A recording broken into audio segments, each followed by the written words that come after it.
Lonjakan suara Partai Solidaritas Indonesia terus menjadi sorotan. Terbaru terungkap dalam aplikasi Sirekap milik KPU, di mana hasil perolehan suara sah yang didapatkan PSI tidak cocok dengan perolehan suara di tempat pemungutan suara atau TPS.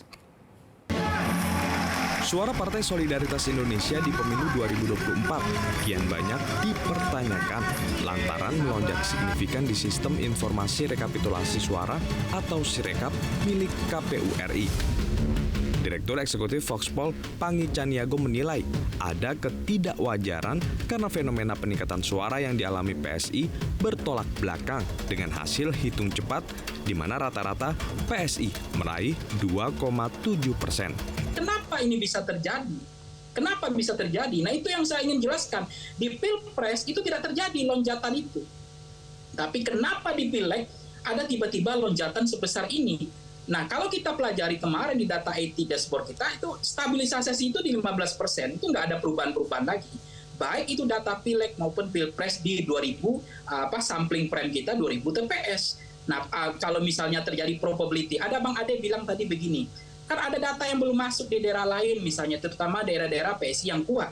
Itu sebenarnya tidak ada relevansinya. Nah, pertanyaannya itu wajar atau tidak wajar? Ya.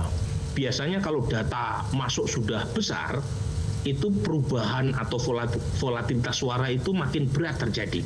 Jadi perbedaannya itu jadi 0,0, 0, sekian gitu ya. Kalau misalnya data udah 65% kan besar sekali. Ya. Nah, tetapi apakah itu karena ada faktor kecurangan? Saya tidak tahu. Kalau ada satu partai suaranya turun, sementara partai lain suaranya naik, apapun alasan Anda, C1-nya datang dari wilayah yang manapun, itu pasti kecurangan, nggak ada lagi. Sekarang, quick count yang sudah beredar sejak 14 Februari itu mengatakan margin of error-nya, tingkat kesalahan yang bisa diterima, itu kurang dari 1% atau maksimal 1%. Bukan 2% malah. Jadi artinya, kalau dia bisa meleset untuk partai-partai tertentu di parlemen, kita harus menganggap dia juga meleset untuk pemilu presiden. Tim Metro TV pun menelusuri perolehan suara PSI berdasarkan hasil Sirekap, kemudian dicocokkan dengan formulir model C1 yang diunggah di Sirekap. Semisal di TPS 004 Bulakan, Cibeber, Kota Cilegon, Banten.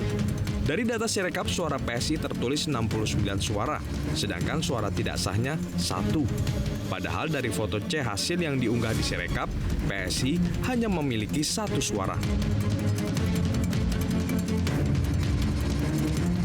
Kemudian di TPS 020 Tanah Grogot, Kecamatan Tanah Grogot, Pasir, Kalimantan Timur. Dalam sistem Sirekap, suara PSI mencapai 50 suara, lalu suara tidak sah 3. Padahal berdasarkan foto C hasil, suara PSI 0, sedangkan suara tidak sah justru yang berjumlah 53. Tim Liputan, Metro TV. Jelajahi cara baru mendapatkan informasi. Download Metro TV Extend sekarang.